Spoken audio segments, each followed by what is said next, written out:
আসসালামু আলাইকুম ওয়া রাহমাতুল্লাহি ওয়া বারাকাতুহু। ব্রাদার ইসলাম কেমন আছেন? আশা করি আল্লাহর হুকুমে সকলে ভালো আছেন। আর সকলে ভালো থাকুন, সুস্থ থাকুন, আল্লাহর অনুগত্য করুন এই আশা করি। তো এর আগে আমি আলে ইমরানের 161 থেকে 164 নম্বরে আয়াত শুনিয়েছিলাম 27/6/2024। ইনশাআল্লাহ আজকে তারপর থেকে শোনাবো। তার আগে একটু আল্লাহর নাম নিয়ে নিই। আউযু বিল্লাহি মিনাশ শাইতানির রাজিম। বিসমিল্লাহির রহমানির রহিম। রাব্বিশ রাহলি সাদরি ওয়া ইয়াসসির লি আমরি ওয়াহলুল উকদাতাম মিন লিসানি ইয়াফকাহু কওলি ওয়াকুনুদ্দিন কুল্লুহুল্লিল্লাহ বিসমিল্লাহে মাজরেহা ওয়া মুরসাহা ওয়া তাওয়াক্কালতু আলাল্লাহি কাফি জাআল হাক্কু ওয়া জাহাকাল বাতিলু ইন্নাল বাতিলা কানা জাহুকা জাযাল্লাহু আন্না মুহাম্মাদান বিমা হুয়া আহলু। 165 নম্বরে আয়াতের মধ্যে আল্লাহ বলছেন, মানে সাহাবীদের উদ্দেশ্য বলুন বা বান্দার উদ্দেশ্য বলুন বা পারম্পরিক হিসেবে আমাদের হাতে এসছে সেটা আমাদের উদ্দেশ্যে বলুন, বলছে আর কি, যে কী ব্যাপার যখন তোমাদের উপর মুসিবত আসলো তখন তোমরা বলেছিলে এটা কোত্থেকে আসলো। মানে ইমানদার এর উপরে মুসিবত আসতে পারে সেইটাই আর কি বলছে, যে এটা কোথাকার, এটা উহুদ যুদ্ধের বিষয়। আচ্ছা, বাকি আয়াতটা বলছি আমি 165, যে অথচ তোমরা তো দ্বিগুণ বিপদ ঘটিয়েছিলে। এক নম্বর হচ্ছে যে গিরিপথ ছেড়ে দিয়েছিল, 2 নম্বর নবীর সাথ ছেড়ে দিয়েছিল। সেই সময় নিজেরা মাল কুড়োনোর জন্য নবীর কথাও শুনেনি, সেটা তো আগে আপনাদের সঙ্গে আলাপ করে দিয়েছি। আচ্ছা, সেই জন্য বলছে, আর নবীকে বলছে বলুন এটা এটা তোমাদের নিজেদেরই কাছ থেকে আসা, এই বিপদটা এসেছে তোমাদের ভুলের জন্য, সেটা নবীর মারফত এটা বলছেন। এই আয়াতের শেষ অংশটা হচ্ছে যে নিশ্চয়ই আল্লাহ সব কিছুর ওপর পূর্ণমান ক্ষমতা, ইন্নাকা আলা কুল্লি শাইইন কাদির, সব কিছুর ওপর ক্ষমতা রাখে। আচ্ছা, 66 নম্বর আয়াতে বলছে, আর যেদিন দুদল পরস্পরের সম্মুখীন হয়েছিল সেদিন তোমাদের উপর যে বিপর্যয় ঘটেছিল তাহা আল্লাহরই হুকুমে, আর যাতে তিনি প্রকাশ করেন যে কে তোমাদের মধ্যে প্রকৃত মুমিন। সেই ঘটনাটা, এই যে ঘটনাটা, যে গিরিপথে সরে যাওয়া বা ওই মুমিনদের উপর মানে হামলা করা, এইগুলো সমস্ত কিছু হয়েছে আমাদের ওনাদের পিছনে যে মুসলমানরা থাকবে তারা যদি যুদ্ধে গিয়ে এই ধরনের না করে সেই শিক্ষা দেওয়ার জন্যে আল্লাহর তরফ থেকে এই ঘটনাগুলো ঘটিয়ে মানে আমাদের ঘাড়ে জাত করিয়ে দিয়েছেন আল্লাহ। ঠিক আছে, 167 নম্বর আয়াত বলছে, আর মুনাফিকদের প্রকাশ করার জন্য আল্লাহ বলছে কে মুসলমান কে মুনাফিক, মানে মুখে মুসলমানের দাবি করে অথচ হৃদয়ে কিছুই নেই, সেইটা জানার জন্যে ঘটিয়ানো হয়েছিল। আচ্ছা, এবার 67 নম্বরে বাকি আয়াত হচ্ছে, আর তাদেরকে বলা হয়েছিল, কে বলেছিল, রাসূল বলেছিল না যে এসো তোমরা আল্লাহর পথে যুদ্ধ করো অথবা প্রতিরোধ করো, যারা ওরা যুদ্ধ করতেছে তার প্রতিরোধটা করো। তারা কি বলেছিল, তারা বলেছিল যদি যুদ্ধ জানতাম তবে নিশ্চিতভাবে তোমাদের অনুসরণ করতাম। সেদিন তারা ঈমান থেকে কুফরির কাছাকাছি ছিল, যা তাদের অন্তরে নেই, মানে অন্তরে ঈমান নেই বা সাহস নেই বা আল্লাহর উপর ভরসা নেই, সেইটাই জানানোর জন্য বলছে। বাকি অংশটা বলছি এই আয়াতের, তারা তা তারা তা মুখে বলে যে ইসলামে আমরা মুসলমান, আমরা এই আমরা তাই অনেক কিছু বলছে, তা আমি গফুর, আমি শকুর, আমি অমুক, আমি তমুক, আর কোনো ইসলামিক কাজের দিকে নেই, ওই জন্যই বলছি। এবার বাকি অংশটা বলছি। এবং তারা মানে কারা, মুনাফিকরা যা গোপন রাখে আল্লাহ তা অধিক অবগত। ওরা যা গোপন রাখে বা রাখার আগে তো আল্লাহ জেনে যায়। ঠিক আছে, 168 নম্বর আয়াতে আল্লাহ বলছেন যে যারা ঘরে বসে রহিল এবং তাদের ভাইদের উপর বলল যে তারা তাদের কথা মতো চললে, মানে যুদ্ধে না গিয়ে যদি ঘরে থাকতো নিহত হতো না। তখন আল্লাহ বলছে, নবীর মারফতে বলছে যে তাদের বলুন যদি তোমরা সত্যবাদী হও তাহলে নিজেদেরকে আল্লাহর দেওয়া মৃত্যু থেকে রক্ষা করে দেখাও, রক্ষা করো নিজেকে, আল্লাহ যখন মৃত্যু দেয় সেটা থেকে বেঁচে দেখো যদি পারো, সত্যবাদী হয়ে থাকো। না, মৃত্যুকে কেউ রুখতে পারে না, সে যে ধর্মেরই হোক না কেন, মৃত্যুটা সত্য কথা। আর মৃত্যুদাতা স্বয়ং আল্লাহ, অন্য পৃথিবীর কেউ নয়, আল্লাহই মৃত্যু দেয় ফেরেশতার মাধ্যমে।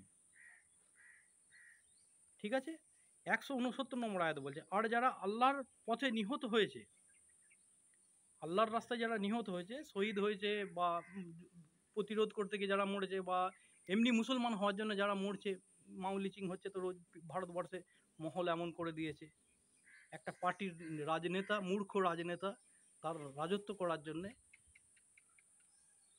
এই করে রেখে দিয়েছে, মানুষ মারাচ্ছে। যাই হোক, আল্লাহ বলছে যে 169 নম্বরে, আর যারা আল্লাহর পথে নিহত হয়েছে তাদেরকে কখনোই মৃত বলে মনে করো না, বরং তারা জীবিত। এটা আল্লাহ বলছেন।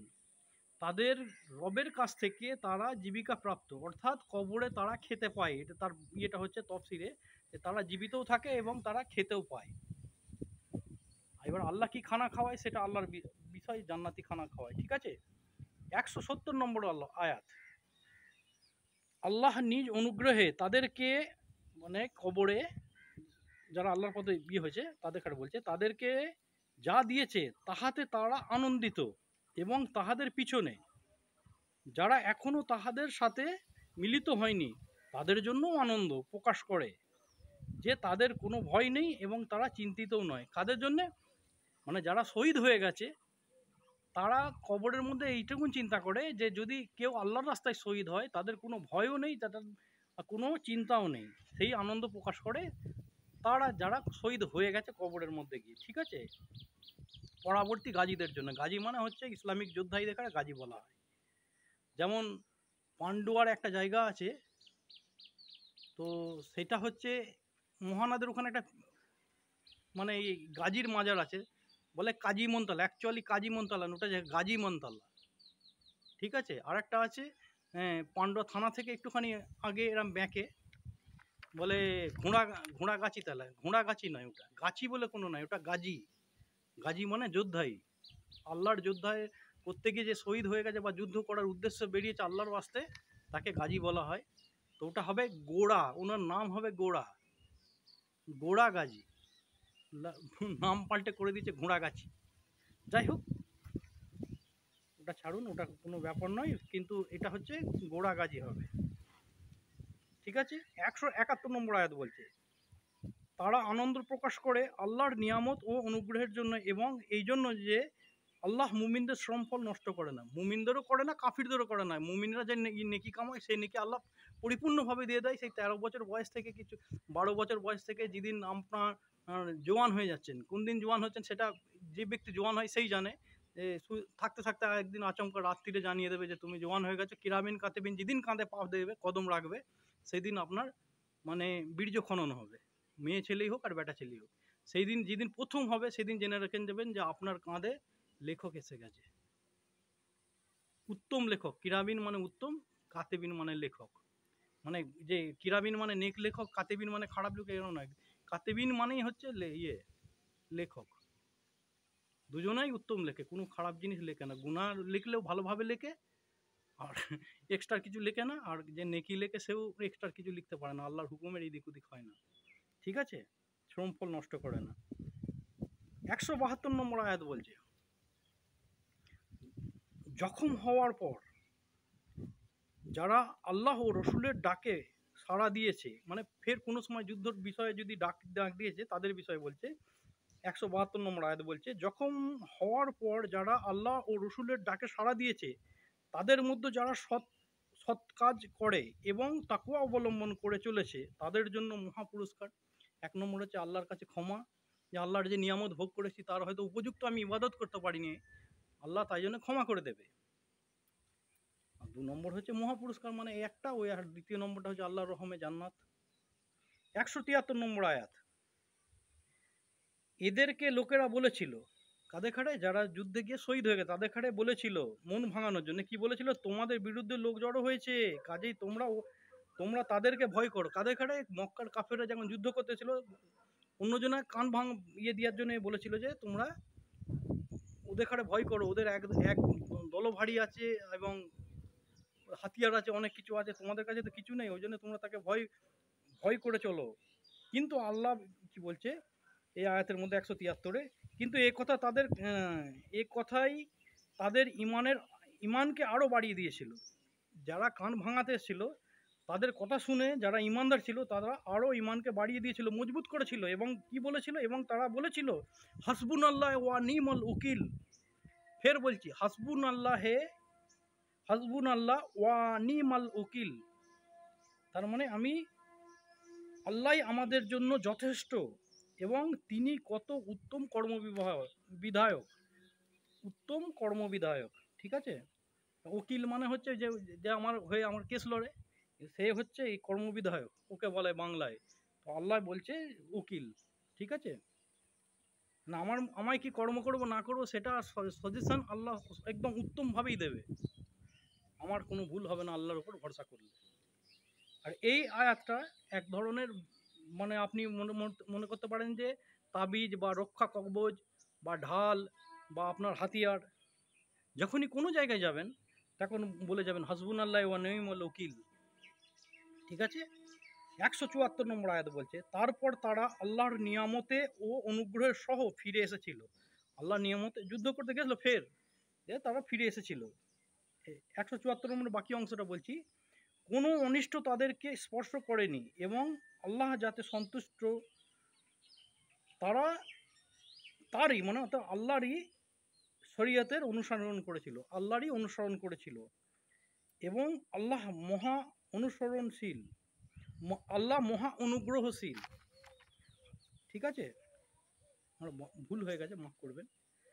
আচ্ছা, 175 নম্বর আয়াত বলছে, সে তো শয়তান, সে তোমাদেরকে তার বন্ধুর ভয় দেখায়। যেন শয়তান এসে ভয় দেখাবে যে ওই দলের লোকজন আছে, হেন আছে তেন আছে, তারা তো কাফের, তাদের ভয় দেখাবে শয়তান এসে যে ওদের সঙ্গে পারবি না, হেন তেন এটা ওটা বলে সাহাবীদের কান ভাঙা দিচ্ছে। আজও আমাদের মতন মুসলমানদের যাদের কমজোর ইমান তাদের কাছে ভয় দেখায়, নামাজ পড়তে গেলে নানা রকম বাহানা দেখায়, এই দেখো ওই দেখা, এটা হচ্ছে শয়তানের কর্ম, ঠিক আছে? শয়তান এসে তার বন্ধুদের ভয় দেখায়। কাজেই যদি তোমরা মুমিন হও তবে তাদেরকে, মানে শয়তানের বন্ধু দেখারে, ভয় করো না, কেবল আল্লাহ বলছে আমাকেই ভয় করো, ঠিক আছে? ভিডিও অনেক বড় হয়ে গেল, যদি এর মধ্যে কোনো ভুল হয় আল্লাহর ওয়াস্তে ক্ষমা করবেন। আল্লাহ হাফিজ। আর এই আয়াতগুলো ভালোভাবে বোঝার চেষ্টা করুন। আর যে মানে আমি সফরে চলছি, এই সফর, এটা একটা সফর আমার, এই সফরে চলছি, কেউ ভালো বলছে, কেউ মন্দ বলছে, কেউ মানে তারিফ করছে, কেউ বদনাম করছে, কেউ আমাকে নিচু দেখাচ্ছে, কেউ গালাগালি দিচ্ছে। আমি বুঝে গেছি যে যেরকম সে সেরকম হিসাবেই আমাকে পুরস্কার দিচ্ছে, যে যেরকম হবে সে তার সোচ চিন্তাধারা। যে গাল গাল দেওয়ার মানে গালের মালিক সে গালি দেবে, যে দোয়ার মালিক সে দোয়া দেবে, যে আল্লাহকে ভালোবাসে সে এই গ্রহণ করবে, যে আল্লাহকে ভালোবাসে না তার কাছে এগুলো তুচ্ছ জিনিস, ঠিক আছে? যার কাজ যে করবে সে আমার দেখা দেয়, আমার কাজ আমি করেছি, আপনাদের কাছে পৌঁছে দিতে পেরেছি। দু আয়াত কোরআনের আল্লাহর, এই আল্লাহর বাণী আপনারা শুনুন। আপনারা যদি মনে করেন যে আপনারাও কিছু অংশ গ্রহণ করবেন আল্লাহর বাণীর প্রচারে, তাহলে আপনারা প্রচার করতে পারেন, এবং যদি না মনে করেন তো না মনে করবেন। আল্লাহ হাফিজ। যদি এর মধ্যে ফের বলছি আমি, আর ভুল হয় আল্লাহর রাস্তায় মাফ করবেন। আল্লাহ হাফিজ।